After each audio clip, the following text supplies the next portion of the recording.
بسم الله الرحمن الرحيم. الزاني لا ينكح إلا زانية أو مشركة والزانية لا ينكحها إلا زان أو مشرك وحرم ذلك على المؤمنين. والذين يرمون المحصنات ثم لم يأتوا بأربعة شهداء فاجلدوهم 80 جلدة ولا تقبلوا لهم شهادة أبدا وأولئك هم الفاسقون إلا الذين تابوا من بعد ذلك وأصلحوا فإن الله غفور رحيم. 18واں پارہ سورہ النور کی آیت نمبر 3، 4 اور 5 آپ کے سامنے تلاوت کی گئی ہیں. گزشتہ خطبات جمعۃ المبارک میں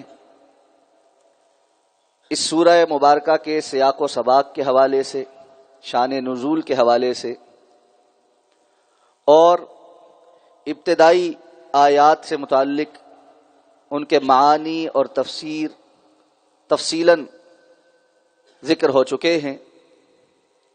اللہ رب العزت نے ارشاد فرمایا کہ اللہ تعالی ایک عظیم سورت نازل فرما رہے ہیں جس کے احکامات کو اللہ نے فرض قرار دیا ہے اور جس کے اندر اللہ رب العزت نے بڑی واضح آیات نازل فرمائی تاکہ تم نصیحت پکڑو.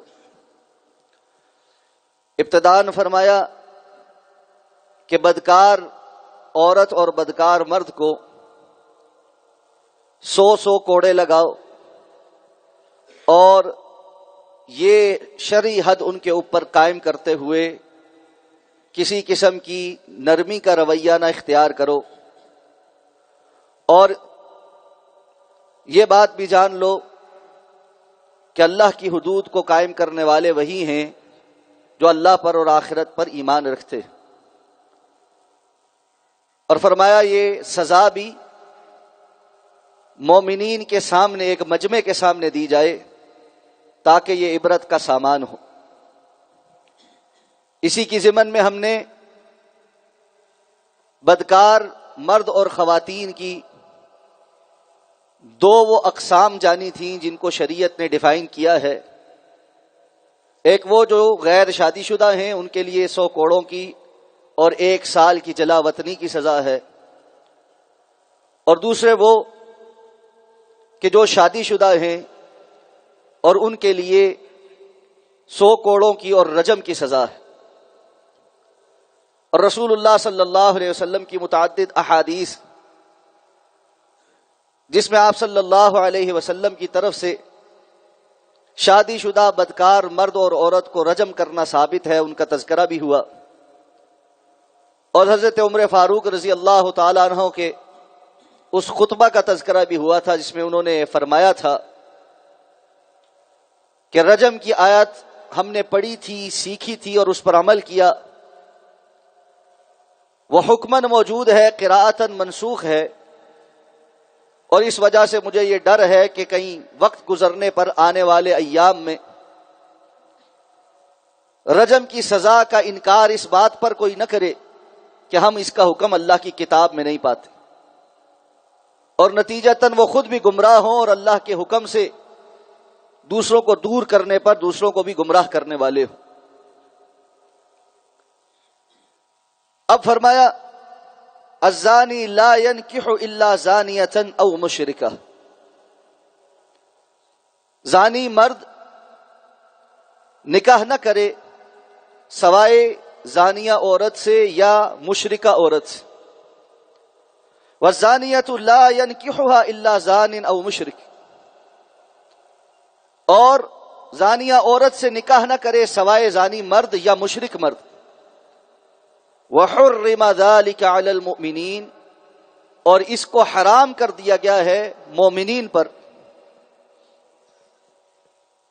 اس آیہ مبارکہ کے اندر چند اہم باتوں کی طرف توجہ دلائی گئی. مفسرین کرام نے اس ایک آیت کے متعدد معنی بیان کیے. اور بیک وقت وہ سارے بھی صحیح. سب سے پہلی چیز جو اس آیہ مبارکہ سے مستنبط ہے، اللہ تعالی نے یہاں پر بدکار مرد اور عورتوں کو مشرک مرد اور عورتوں کے ساتھ ملایا ہے. فرمایا بدکار مرد یا بدکار عورت سے شادی کرے گا یا مشرکہ سے شادی کرے گا، اور مشرکہ خاتون اور بدکار خاتون سے یا بدکار مرد شادی کرے گا یا مشرک مرد شادی کرے. تو بدکاری اور شرک کی قباحت ان دونوں کو اکٹھا اس لیے بیان کیا گیا کہ جس طرح اللہ رب العزت کو اپنی عبادت میں کسی کی شراکت پسند نہیں، بالکل اسی طرح اللہ رب العزت کو انسانوں کی جنس کے اندر آنے والی نسلوں میں غیر کی شراکت قبول نہیں. اور جس طرح مشرک اللہ رب العزت کو چھوڑ کر کسی اور کے ساتھ اپنی عبادت کا عبودیت کا تعلق استوار کرتا ہے جو کہ حرام ہے، بالکل اسی طرح بدکار مرد اور بدکار عورت حلال رستے کو چھوڑ کر حرام رستے پر چل کر اپنی اس خواہش کی تکمیل اس جگہ کرتے ہیں جہاں اللہ نے اس کو حرام قرار دیا. یہ شراکت داریاں اللہ رب العزت کے ہاں قابل قبول نہیں. اس لیے ان بدکاروں کو مشرکوں کے ساتھ تشبیہ دے دی گئی. اب بظاہر آیت کے الفاظ سے یہ معلوم پڑتا ہے کہ اگر کوئی مرد بدکار ہے تو اس کی بیوی بھی بدکار ہے، یا اگر کوئی خاتون بدکار ہے تو اس کا شوہر بھی بدکار ہے. یہ معنی درست نہیں، اس لیے کہ کتاب و سنت میں ہی بہت سے ایسے واقعات مذکور ہیں جہاں بدترین عورتوں کے ساتھ دنیا کے سب سے اچھے مرد موجود تھے اور بدترین مردوں کے ساتھ جنت کی خواتین کی سردار خاتون موجود تھی. حضرت لوط علیہ السلام کی بیوی فاحشہ بھی ہے اور فحاشی والے لوگوں کے ساتھ تعاون کرنے والی بھی ہے، کفر پر بھی ہے. حضرت نوح علیہ السلام کی بیوی کفر پر ہے، جبکہ فرعون جیسے سرکش کی بیوی حضرت آسیہ رضی اللہ تعالی عنہا جنت کی سردار خواتین میں سے. تو اس آیہ مبارکہ کا معنی کیا ہوگا؟ علماء کرام نے اس کے متعدد معانی بیان کیے. حضرت عبداللہ ابن عباس رضی اللہ تعالی عنہما اس آیہ مبارکہ کی تفسیر میں لفظ ینکح کو نکاح کے بجائے جسمانی تعلق پر استوار سمجھتے تھے کہ یہاں پر اللہ رب العزت نے لفظ جو نکاح کا استعمال کیا ہے یہ اشارہ اس بات کی طرف ہے کہ بدکار مرد اگر تعلق قائم کرے گا تو بدکار عورت سے ہی کرے گا جو اس حرام کو اپنے لیے پسند کرتی ہے، یا پھر کسی ایسی مشرکہ خاتون کے ساتھ جو اس کو حرام سمجھتی ہی نہیں. اور اسی طرح بدکار عورت کسی بدکار مرد کے ساتھ ہی جو بدکاری کو پسند کرتا ہے منہ کالا کرے گی، یا پھر کسی ایسے مشرک کے ساتھ جو اس کو حرام نہیں سمجھ. وَحُرِّمَ ذَلِكَ عَلَى الْمُؤْمِنِينَ. عبداللہ ابن عباس فرماتے تھے یہاں پر ذالک سے مراد زنا ہے، اللہ نے اس زنا کو، اس بدکاری کو اہل ایمان پر حرام کر دیا. دیگر مفسرین کرام اس آیت کا معنی یہ کرتے ہیں کہ یہ بالعموم بات ہو رہی، عمومی بات ہو رہی. جیسے ہم کہتے ہیں یہ خیر کا کام کوئی نیک آدمی ہی کرے گا، لیکن بسا اوقات وہ خیر کا کام کوئی ایسا بندہ کر دیتا ہے جو بظاہر نیک نہیں ہے. تو اللہ رب العزت نے یہ عمومی بات کی ہے. کہ عام طور سے ایسا ہوتا ہے کہ بدکار مرد بدکار عورتوں کی طرف ہی راغب ہوتے ہیں، یا ایسی عورتوں کی طرف جو مشرکہ ہیں کہ جن کے نزدیک بدکاری بدکاری ہی نہیں، اور اسی طرح بدکار عورتیں ایسے ہی گھٹیا کردار کے مردوں کی طرف مائل ہوتی ہیں، یا ایسے مشرک مردوں کی طرف جن کے لیے کوئی حدود اور قیود ہی نہیں. جس طرح آگے چل کے اسی صورت میں آئے گا کہ الخبیثات للخبیثین والخبیثون للخبیثات، خبیث عورتیں خبیث مردوں کے لیے اور خبیث مرد خبیث عورتوں کے لیے. والطیبات للطیبین والطیبون للطیبات، پاک باز عورتیں پاک باز مردوں کے لیے ہیں اور پاک باز مرد پاک باز عورتوں کے لیے. یعنی عموماً رشتہ داری کرتے، تعلق بناتے، نبھاتے، جیسا انسان خود ہوتا ہے ویسا ہی اپنے لیے ساتھ بھی پسند کرتا. یہ نہیں ہو سکتا کہ بندہ خود تو پاک باز ہو لیکن کسی فاحشہ کو اپنے گھر میں لانے کی خواہش رکھتا ہو. اپنی اولاد کے لیے بد کردار ماں کوئی نہیں پسند کرتا، اسی طرح پاک باز خواتین اپنی اولاد کے لیے بد کردار باپ پسند نہیں کرتی. لیکن بسا اوقات حالات کی وجہ سے، غیر واقفیت کی بنا پر، جاہلیت کی بنا پر یا رسم و رواج کی وجہ سے ایسے بے جوڑ تعلق یا رشتے ہو جاتے. لیکن عموم یہ ہے کہ ایسا نہیں ہوتا، اور اللہ تعالیٰ نے اس کی قباحت بیان کرنے کے لیے، ایک طرح سے ڈانٹ پہ لانے کے لیے کہ اگر تم ایسے ہو تو پھر اپنے لیے اپنے جیسا ہی ساتھ ڈھونڈو یا مشرکوں سے جا کر جو ہے تعلق بناؤ. وَحُرِّمَ ذَلِكَ عَلَى الْمُؤْمِنِينَ، اہل ایمان پر بد کردار مردوں یا عورتوں سے نکاح اللہ رب العزت نے حرام کر دیا. فرمایا اگر کوئی شخص کسی وقت میں بدکاری کا شکار رہا اور بعد میں توبہ تائب ہو گیا تو کیا اب اس کے ساتھ نکاح جائز ہوگا یا نہیں ہوگا؟ علماء کرام اس بات پر متفق ہیں کہ اگر کسی سے غلطی ہو گئی اور بعد میں وہ توبہ تائب ہو گیا، اس نے اپنی اصلاح کر لی، تو یقیناً اللہ تعالی توبہ اور اصلاح کے بعد سارے گناہوں کو معاف کرنے والا. الا الذین تابوا من بعد ذلک واصلحوا، کہ اللہ نے فرمایا وہ لوگ جو توبہ کر لیں اور توبہ کے بعد اپنی اصلاح بھی کر لیں. یعنی عملی طور پر نظر آتا ہو کہ یہ شخص پہلے تو عام طور پر کردار کے حوالے سے کمزور تھا،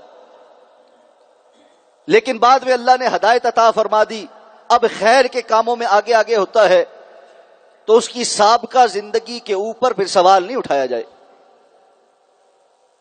کہ انسان کو جب اللہ رب العزت ہدایت عطا فرما دیتے ہیں اور وہ اپنے اندر تبدیلی لے آئے تو اللہ رب العزت کو یہ تبدیلی اور اصلاح بہت زیادہ پسند ہے. یہاں یہ بات بھی جان لینی چاہیے،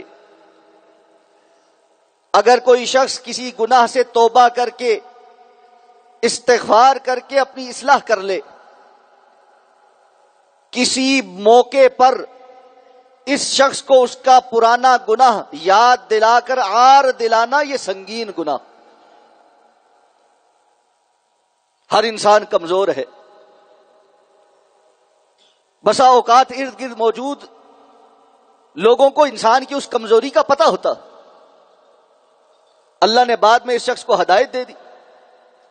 اب جب یہ دوسروں کو ہدایت کی بات بتاتا ہے تو دوست احباب جاننے والے کہتے ہیں اب ہمارے سامنے اتنا صوفی بننے کی ضرورت نہیں، 900 چوہے کھا کے بلی حج کو چلی، جو کچھ تم کرتے رہے ہو ہمیں پتا ہے، فلاں فلاں وقت میں تم نے ایسا نہیں کیا تھا، اپنی باری تو تمہیں یاد نہیں آئی، اب ہمیں جا کر تم درس دیتے ہو.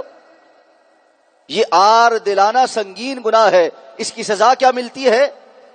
رسول اللہ صلی اللہ علیہ وسلم نے فرمایا کسی مومن یا مومنہ عورت یا مرد کو اس کے سابقہ کسی ایسے گناہ پر عار دلانے والا، وہ گناہ جو وہ چھوڑ چکا، اپنی اصلاح کر چکا ہے. آر دلانے والا یہ جان لے اس شخص کو جو آر دلا رہا ہے اللہ اس وقت تک موت سے ہمکنار نہیں کرے گا جب تک یہ خود بھی اس گناہ کا ارتکاب نہ کر لے. اگر کسی کمزور لمحے کی غلطی آپ کے علم میں آ گئی ہے، الحمدللہ الذی عافانی پڑھیں کہ اس رب کی تعریف ہے جس نے مجھے عافیت میں رکھا اور مجھے اس مصیبت میں مبتلا نہیں کی. خاموشی اختیار کرے. اس کا ڈھنڈورا پیٹنا یا کسی موقع پر اس شخص کو بلیک میل کرنے کے لیے یا کسی آرگیومنٹ کو جیتنے کے لیے یا ویسے آر دلانے کے لیے اس کو اگر ہم پھپتیاں کستے ہیں تو اس وعید کو جان لیجئے کہ پھر اللہ رب العزت کو اپنے اس بندے کی عزت کی اتنی پاسداری ہے کہ اللہ تعالیٰ اس آر دلانے والے کو بھی زندگی میں اس سچویشن کے اندر مبتلا کرتے. اللہ ہم سب کے پردے قائم رکھے. اب فرمایا والذین یرمون المحصنات، وہ لوگ جو پاک باز عورتوں کے اوپر تہمت لگاتے ہیں. ثم لم یأتوا بأربعة شہداء، پھر وہ 4 گواہ نہیں لے کر آتے اپنی اس دلیل کے اوپر یا اپنی اس تہمت کے اوپر. فجلدوہم 80 جلدہ، اس تہمت لگانے والے پر حد قذف قائم کی جائے گی. فجلدوہم 80 جلدہ، ان کو 80 کوڑے لگاؤ. ولا تقبلوا لهم شہادتا ابدا، دوسری سزا یہ ہے کہ آئندہ کبھی بھی ان کی گواہی کو قبول نہ کرو. وَأُولَئِكَ هُمُ الْفَاسِقُونَ، اور یہی وہ لوگ ہیں جو فاسق ہیں، اللہ رب العزت کے ہاں نافرمان ہیں. اللہ تعالی نے جہاں بدکاری کی تباہ کاری اور اس کی قباحت کو بیان فرمایا، وہیں پر اب اس بات کی طرف توجہ دلائی جا رہی ہے کہ مسلمان معاشرے کے اندر یہ چلن نہیں ہونا چاہیے کہ لوگوں کی ٹوہ میں لگ کر ان کی کمزوریاں تلاش کر کر کے ان کے بارے میں غلط باتیں معاشرے کے اندر پھیلائی جائیں، لوگوں کی کردار کشی کی جائے، ان کے خلاف باقاعدہ مہم چلائی جائے، جا جا کر دوسروں کے کان بھرے جائیں اور کسی انسان کی کمزوری کا فائدہ اٹھاتے ہوئے، جبکہ اللہ نے اس کا پردہ رکھا تھا، ممکن ہے وہ توبہ استغفار کر لے، اللہ اس کو ہدایت دے دے، وہ اعلانیہ طور پر اس قسم کے کسی کام کا مرتکب نہیں تھا، لیکن جا کر دوسروں کے سامنے اس باتوں کو، ایسی باتوں کو پھیلانا، خواہ وہ سچی ہوں، خواہ وہ سچی ہوں، تو اس بات سے اندازہ لگا لیجئے اگر وہ سچ ہی نہ ہو. یہاں اس بات کو سمجھے، کسی شخص کے کسی بدکاری کے گناہ کا آپ کو علم ہو گیا اور اس کے گواہ آپ اکیلے ہیں، اس کے گواہ آپ 2 ہیں، اس کے گواہ آپ 3 ہیں، تب بھی اس بات کی اجازت نہیں ہے کہ اس کے اس غلطی کا یا اس گناہ کا تذکرہ اعلانیہ طور پر دوسروں کے سامنے کیا جائے. الا یہ کہ کوئی شخص اتنا جری ہو جائے، اتنا حیا سے عاری ہو جائے کہ اس انداز میں بدکاری کا ارتکاب کرنے لگے کہ 4 لوگ اس کو باقاعدہ اس گناہ کے اندر مبتلا دیکھتے رہیں اور اس کو کوئی پرواہ نہ ہو.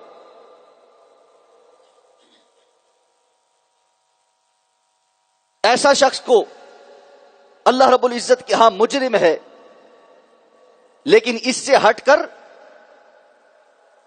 جھوٹی دوسروں کی اوپر تہمتیں لگا کر ان کی عزتوں کو برباد کرنا، یا وہ کام جو کسی نے چھپ کر کسی کمزور لمحے میں کیا، اس کا پتہ لگنے پر اس کی عزت کو نیلام کر دینا، شریعت نے ان دونوں باتوں کو مسلمان معاشرے میں قبول نہیں کی۔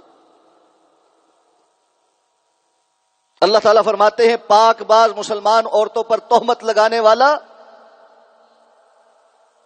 4 گواہ لے کر آئے گا، اور سورہ نساء میں ہے یہ 4 عادل مرد گواہ ہوں گے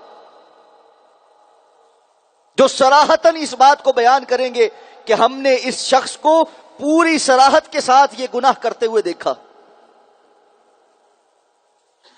تو پھر اس پر حد لگے گی۔ اگر شادی شدہ ہوا تو رجم کی سزا ہے، غیر شادی شدہ ہو تو کوڑوں کی سزا ہے، جو پہلے ہم تذکرہ کر چکے۔ لیکن یہ تہمت لگانے والا اگر 4 گواہ نہ لے کر آ سکا تو پھر اس تہمت لگانے والے کو 80 درے لگائے جائیں گے۔ دوسرا، مسلمان معاشرے میں معروف ہو جائے گا کہ یہ بندہ کریڈیبلٹی کوئی نہیں اس کی بات، اس کی زبان سے نکلے ہوئے الفاظ کا کوئی یقین نہیں ہے، اس کی کوئی گواہی قبول نہیں، اور اللہ کے ہاں یہ فاسق لوگوں میں سے، سوائے یہ کہ الا الذین تابوا، سوائے وہ لوگ جو توبہ کر لے، من بعد ذلک، اس کے بعد، واصلحوا، اور اپنی اصلاح کرے، فإن اللہ غفور الرحیم، تو یقیناً اللہ رب العزت بہت بخشنے والا، بڑا رحم کرنے والا۔ اب یہاں سے علماء کرام نے یہ مسئلہ مستنبط کیا ہے کہ اگر کوئی شخص کسی پر تہمت لگاتا ہے اور اس کے بعد اس پر حد قذف لگتی ہے کہ تم نے جھوٹی تہمت لگائی ہے، وہ حد تو برداشت کر لیتا ہے، لیکن وقتاً فوقتاً اپنی وہ حرکت یا اپنی اس بات پر قائم رہتا ہے، اپنی زبان بند نہیں کرتا، یہ وہ بندہ ہے جس کی گواہی ساری زندگی قبول نہیں کی جائے گی۔ لیکن اگر اپنی حرکت پر نادم اور شرمندہ ہو کر سزا ملنے کے بعد اپنی زبان بند کر لیتا اور ایک وقت گزرنے تک لوگ یہ بات سمجھ لیتے ہیں کہ اب یہ اس قسم کی حرکتیں نہیں کرتا، تہمتیں لگاتا نہیں پھرتا، وَأَصْلَحُوا، اس کی اصلاح واضح ہو جاتی ہے، تو اب یہ بندہ بھی قابل یقین ہو چکا، اس کی گواہی اب قبول کی جائے گی۔ لیکن معاشرے کے اندر رہنے والے لوگ پہلے اس بات کے گواہ بنیں گے کہ یہ بندہ اب اپنی اصلاح کر چکا۔ یہاں رک کر چند باتیں سمجھنے کی ہیں۔ شریعت نے مجھے اور آپ کو اس بات کی اجازت نہیں دی کہ ہم لوگوں کی عزتیں اچھالتے پھرے اور ان کے کردار پر انگلیاں اٹھائیں۔ اب ہمارے ہاں یہ معاملہ بڑا آسان ہے، گھر آباد نہیں ہوئے، میاں بیوی کے درمیان انبن ہو گئی، طلاق اور خلا کے معاملات کچہریوں میں چلے گئے، وہاں وکیل مشورے دیتے ہیں کہ بھائی اس طرح آپ کو سامان واپس نہیں ملے گا، یا فلاں چیز ایسے نہیں ہوگی، ایسے نہیں ہوگی، عدالت آپ کے خلاف فیصلہ دے دے گی۔ عموماً مردوں کو وکیل مشورہ دیتے ہیں آپ الزام لگا دیں کہ آپ کی بیوی کا کردار ٹھیک نہیں تھا، اور یہ بندہ جھوٹا الزام لگا دیتا ہے کہ میری بیوی کا کردار ٹھیک نہیں تھا، اس لیے میں نے اس کے ساتھ اب نہیں رہنا۔ خواتین کو سکھایا جاتا ہے تم الزام لگا دو اس کے دوسری عورتوں کے ساتھ ناجائز تعلقات ہیں، اس وجہ سے میں خلا لے رہی ہوں، عدالت تمہارے حق میں فیصلہ کر دے گی اور تمہیں اس سے تمہارے بچوں کے اخراجات وغیرہ بھی لے کر دے گی اور تمہارا سامان بھی لے کر دے گی۔ اگر اس قسم کی باتیں نہ لکھی، سچ سچ لکھا تو تمہیں کچھ نہیں ملے گا۔ ایسے جج، ایسے وکیل، ایسے گواہ، ایسے کیس دائر کرنے والے، ان کو لکھنے والے، اور یہ مرد اور عورتیں جو ایک دوسرے پر ایسے جھوٹے الزام دنیاوی مفادات کے لیے لگا رہے ہیں، یاد رکھے سب اللہ کے ہاں مجرم. اور اللہ کے رسول صلی اللہ علیہ وسلم نے فرمایا تھا اتقوا سبع الموبقات، 7 برباد کر دینے والے، ہلاک کر دینے والے کاموں سے بچو. اور ان 7 چیزوں میں سے آپ نے ایک یہ گنوائی تھی قذف المحصنات المؤمنات الغافلات. مسلمان مومن پاک دامن غافل عورتوں کے اوپر تہمتیں لگانے سے اللہ کے ہاں بچو کہ جو اس جرم کے اندر مبتلا ہو جاتا ہے اللہ اس کو برباد کر کے رکھ دیتا. موبقات کے معنی میں محدثین کرام نے مختلف باتیں بیان کی. نمبر 1، اس کی دنیا کے اندر ہی اللہ رب العزت بربادی شروع کر دیتا. مال متاع، گھر والے، اولاد، اس میں کہیں نہ کہیں کسی جگہ اس کی بربادی ہوتی ہے. دوسرا معنی اس کی نیکیاں برباد ہو جاتی ہیں. اور یہ معنی اس حدیث سے بھی ثابت ہے جس میں اللہ کے رسول نے فرمایا تھا تم جانتے ہو کہ مفلس کون؟ اور قیامت کے دن جو بندہ نیکیاں لے کر آئے گا لیکن دوسروں کے ساتھ زبان سے بڑے ظلم کیے ہوں گے، غیبت، چغلی، گالی یا تہمتیں لگائے ہوں گی، اور وہاں مظلوم کھڑے ہو کر اس کی نیکیاں لے جائیں گے. بڑا آسان ہے مجلسوں میں بیٹھ کر دوسروں کے متعلق اس قسم کے قصے سننا، چٹخارے لینا. ایک بات کوئی بتائے تو اس کو کہنا کہ جی ذرا تفصیل تو بتاؤ، نہیں یہ کیسے ہوا، کب ہوا، کس طرح ہوا، کہاں ہوا، اور کس کس کو پتا ہے.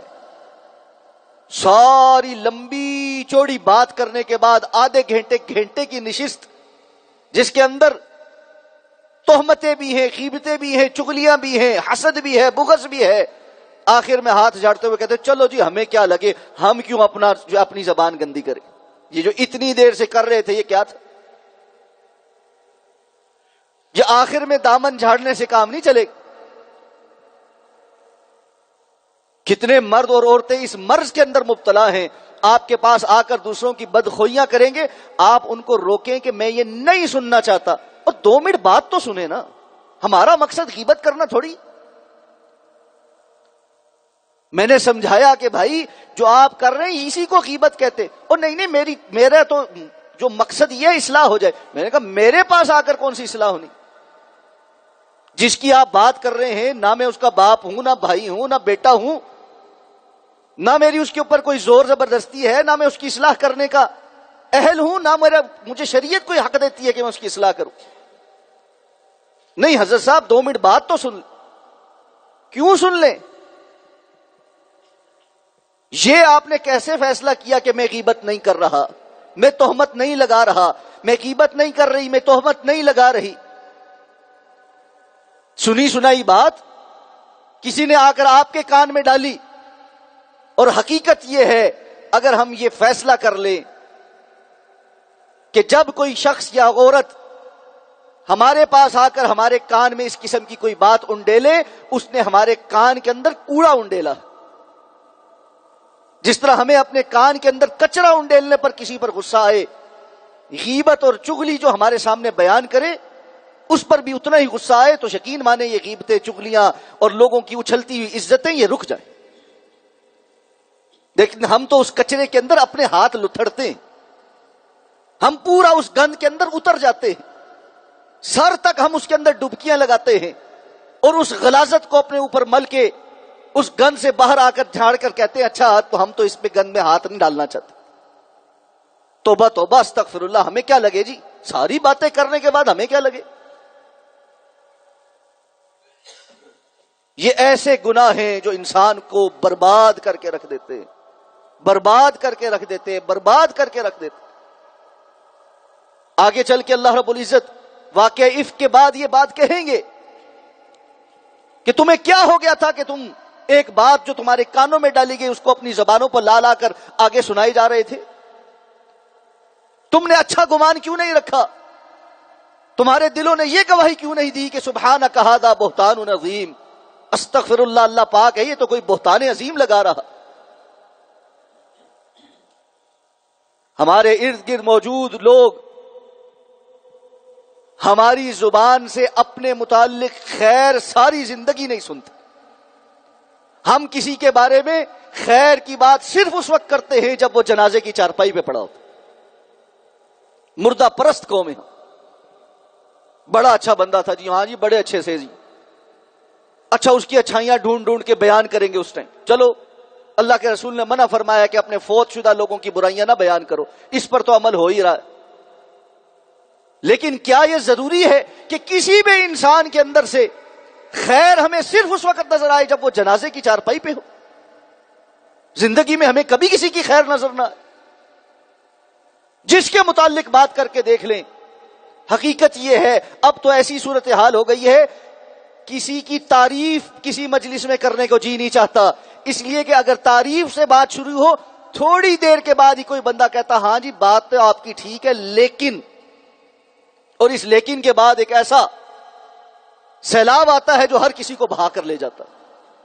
آپ نوٹ کر کے دیکھیے آپ کی مجلسوں کے اندر کسی کی تعریف سے بھی بات شروع ہو تھوڑی دیر کے اندر ہم شیطان کے اس بہکاوے میں ایسے ڈوبتے چلے جاتے ہیں کہ اسی بندے کی لیکن کے بعد ایسی برائی شروع ہوتی ہے ایک ایک کر کے ہم اس کے بخیے ادھیڑنا شروع کرتے. اللہ کے ہاں جواب نہیں دینا ہم، یا ہم سارے فرشتے ہیں اور زندگی میں ہم سے کوئی کمی کوتاہی نہیں ہوتی. میں نے پہلے بھی عرض کیا تھا اللہ کا بڑا ہی فضل ہے، اللہ نے ہمارے پردے رکھے ہوئے. وہ ستار العیوب ہے، عیبوں کو چھپانے والی ذات ہے. اگر آج اللہ ہمارا یہ پردہ اٹھا دے، اندر سے ہم اتنے متعفن ہیں، اتنے بدبودار ہیں، نہ ہم ایک دوسرے کی طرف دیکھ سکتے ہیں نہ ایک دوسرے کے ساتھ بیٹھ سکتے. اللہ ہماری اندر کی یہ گندگیاں صاف کرتے. تزکیے کا، ایمان کا جو معنی ہم نے سمجھا ہے کہ صرف نمازیں پڑھ لینا، روزے رکھ لینا تو یہ تزکیہ ہو رہا ہے. اصل تزکیہ یہ تھا کہ انسان اپنے اندر کے نفس کی جو گندگی ہے، دل کی جو برائی ہے، دل میں جو حسد ہے، بغض ہے، دوسروں کے لیے گندی سوچیں ہیں، بدگمانیاں ہیں، ان سب کو کھرچ کر باہر پھینک دیتا اور رات سوتے ہوئے ہر کسی کے بارے میں دل صاف کر لیتا. وہ حدیث تو ہم نے متعدد بار سنائی بھی ہے، سنی بھی ہے کہ اللہ کے رسول نے اس بندے کے بارے میں 3 مرتبہ گواہی دی تھی. عبداللہ ابن عمر جا کر 3 دن رہے اور اس کے بعد کہنے لگے چچا مجھے تو آپ میں کوئی خاص عمل نظر نہیں آیا، یہ کون سا عمل ہے جو آپ نے چھپا کے رکھا ہوا ہے؟ اللہ کے رسول نے مختلف موقع پر 3 مرتبہ کہا یہ بندہ جنتی. کہا اور تو کچھ نہیں ہے، ایک بات ہی ہے میرے پاس، رات سونے سے پہلے ہر کسی کے بارے میں دل میں کوئی بات ہو وہ صاف کر کے دھو کر سوتا ہوں کہ وہ اللہ کا بندہ ہے، میں اس کے بارے میں بری بات نہیں سوچتا. سلف صالحین کہتے تھے اگر کسی کے بارے میں ہمیں کچھ پتہ لگ جائے ہم اس کے عذر تلاش کرتے کہ شاید ایسا ہو، شاید ایسا ہو، فلاں بات ہوگی، کوئی نہیں ایسی غلط بات نہیں ہوگی، یہ اس کا عذر ہوگا، یہ عذر ہوگا. کہتے 70 عذر دینے کے بعد بھی اگر ہمیں اس کے متعلق کوئی عذر نہ پتہ چلے تو ہم اللہ کے سامنے یہ کہتے تھے یا اللہ یہ 70 عذر تو اس پہ پورے نہیں اترتے، اس کا کوئی ایسا عذر ہوگا جو مجھے 70 کے بعد بھی سمجھ نہیں آئے. وَلَا تَجْعَلْ فِي قُلُوبِنَا غِلًّا لِّلَّذِينَ آمَنُوا. اہل ایمان تو کہتے یا اللہ ہمارے دلوں کے اندر کسی صاحب ایمان کے لیے کوئی بغض، حسد اور کوئی کھٹکا، کوئی چبھن نہ رکھنا. اللہ ہمارے دلوں کو صاف فرما دے. یہ دلوں کی گندگی ہوتی ہے جو انسان کو لے جاتے اس قدر سیاہ کر دیتی ہے کہ وہ دوسروں کے کردار کے اوپر بد کرداری کی تہمتیں لگاتا پھرتا. والعیاذ باللہ، اللہ ہم سب کو محفوظ فرمائے. اقول قولی ھذا واستغفر اللہ لی ولکم ولسائر المسلمین برحمتک یا ارحم الراحمین.